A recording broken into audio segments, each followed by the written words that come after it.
2025 NFL offseason is already in full effect, and today we are talking the Indianapolis Colts, what it's going to take them to reach the playoffs once again and potentially be Super Bowl champions. Starting off with your cap space, the Colts are in a really good position, having over $35 million, so I don't think any restructures are going to happen to any players, but I do think there are two players that will be cap casualties this offseason that include Samson Ebukam and Braden Smith. In addition to that, going ahead and giving an extension to Bernhard Raymond, he's developed into a really solid left tackle. After these three moves alone, the Colts would then have nearly $61.5 million in cap space. Plenty to work with to improve the roster. As far as Colts that are set to be free agents, only two that I would really look to bring back, two being EJ Speed and Julian Blackmon. Now with the Colts having much more cap space, they can go after free agents that could be starters, that can improve the roster instantly. Players like Byron Murphy, Kevin Jenkins, Javon Hargrave, Joseph Osai, and Isaiah Simmons. You want to give your new defensive coordinator players that he can work with and really implement the scheme that he wants. Now looking towards the draft, and the Colts have 3 picks in the first 3 rounds. With their first selection in the first round, I think it's a no-brainer. If he's there, you run to the podium, and that's selecting Tyler Warren,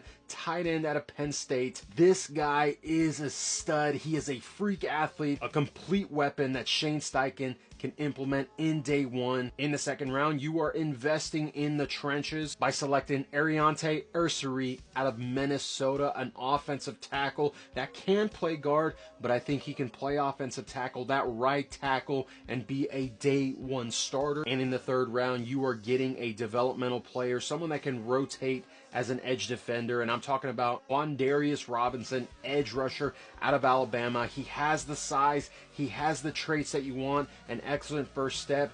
The only thing that lacks is playing time, but could develop into a nice rotational piece. And if all these moves are completed, this would be a perfect offseason for the Indianapolis Colts that could catapult them to Super Bowl champions.